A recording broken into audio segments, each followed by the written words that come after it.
அஸ்ஸலாமு அலைக்கும். கதிஜாவின் உலகத்திற்கு உங்களை வரவேற்கிறேன். இன்றைக்கி என்ன பார்க்க போகிறோன்னா, சிம்பிளான ஒரு கத்திரிக்காய் பொரியல் தான் பார்க்க போகிறோம். அதுக்கு நம்ம ஒரு 1/4 கிலோ கத்திரிக்காய் நறுக்கி வச்சுருக்கோம். ரொம்ப ரொம்ப சிம்பிளு. இப்போ 2 ஸ்பூன் தேங்காய் எண்ணெய் ஊற்றிக்கோங்க. இல்லை வேறு எண்ணெய் கூட ஊற்றிக்கலாம். கொஞ்சம் கடுகு போட்டுக்கலாம்.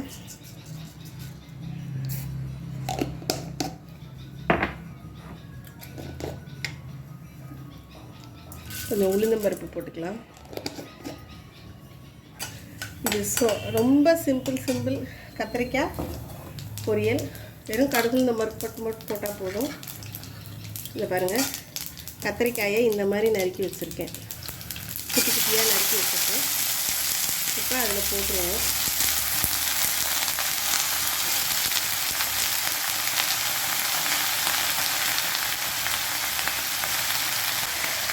இந்த கத்திரிக்காய்க்கு தேவையான அளவு உப்பு போட்டுருவோம்.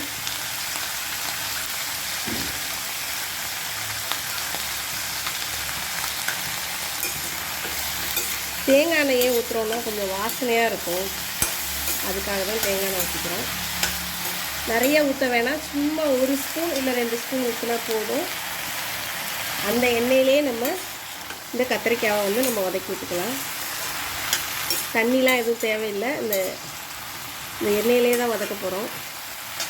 அதாவது தக்காளி விலை கூட இருக்குன்னு சொல்லியிருந்தேன்ல, தக்காளி வெங்காயம் எல்லாம் எதுவுமே போடாமல் அதை உட்காந்து நறுக்கிட்டு இருக்கணும். இது டக்குன்னு குயிக்காக சிம்பிளாக செய்யணுன்னா இந்த மாதிரி வெறும் கத்திரிக்காயை மட்டும் கடை நறுக்கிடலாம். கத்திரிக்காய் நறுக்க இன்னும் 1 நிமிஷம் ஆகும். இதை வதக்கி விட ஒரு 5 நிமிஷம் அவ்வளோதான். நமக்கு இது வெந்துடும். வெறும் உப்பு மட்டும் போட்டு வேக விட்டால் போதும். இது நம்ம என்ன கத்திரிக்காய் செய்ய போகிறோன்னா, பொடி போட்ட கத்திரிக்காய் தான் செய்ய போகிறோம். இதுக்கு இது மூடி வச்சுருவோம். ஒரு 2 நிமிஷம் வேகட்டும்.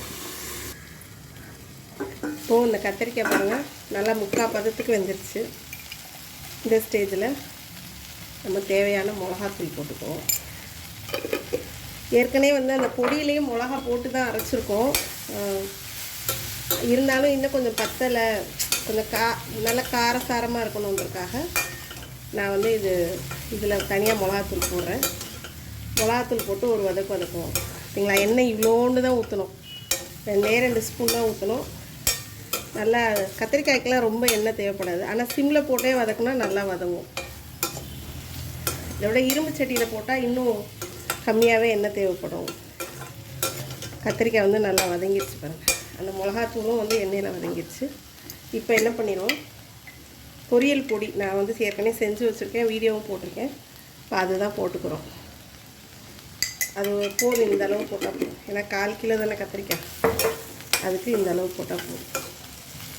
இதை போட்டு ஒரு நிமிஷம் வச்சா போதும். ரொம்பலாம் பண்ண தேவையில்லை. இந்த பொரியல் பொடி போட்டு 1 நிமிஷம். இப்போது ரெடி ஆயிடுச்சு. ஒரு நிமிஷம் மட்டும் மூடி வைங்க, ரொம்பலாம் வேணாம். இல்லாட்டி அந்த கத்திரிக்காய் குழஞ்ச மாதிரி இருந்தால் நல்லா தெரியாது. கொஞ்சம் இதாக இருந்தால் தான் நல்லாயிருக்கும் சாப்பிட. அவ்வளோதான், பொடி போட்ட கத்திரிக்காய் ரெடி ஆயிடுச்சு. இது நல்லாயிருக்கும், சூப்பராக இருக்கும். சாம்பாருக்கு, ரசத்துக்கு, எல்லாத்துக்கும். நான் இப்போ சாம்பாருக்கு தான் இதை நான் செஞ்சுருக்கேன். தால்சா இருக்குது, அதுக்கு தான் இப்போ இந்த கத்திரிக்காய் செஞ்சுருக்கேன். தொட்டுட்டு சாப்பிட்ற ரொம்ப சூப்பராக டேஸ்ட்டாக இருக்கும். நீங்களும் இது போல் ரொம்ப சிம்பிளாக இந்த மாதிரி செஞ்சு சாப்பிட்டு பாருங்கள். சில நேரத்தில் நான் என்ன பண்ணுவேன், குழம்பு எதுவும் இல்லாட்டினா இதுலேயே சோத்தை போட்டு பரட்டி சாப்பிட்ருவேன். அதுவும் சூப்பராக இருக்கும். அந்த மாதிரியும் செஞ்சு சாப்பிட்லாம். அவ்வளோதான், ரெடி ஆயிடுச்சு. பொடி போட்ட கத்திரிக்காய் பொரியல், சிம்பிளான கத்திரிக்காய் பொரியல். 5 நிமிஷம் தான் ஆயிருக்கு. கரெக்டாக நமக்கு ரெடி ஆயிடுச்சு.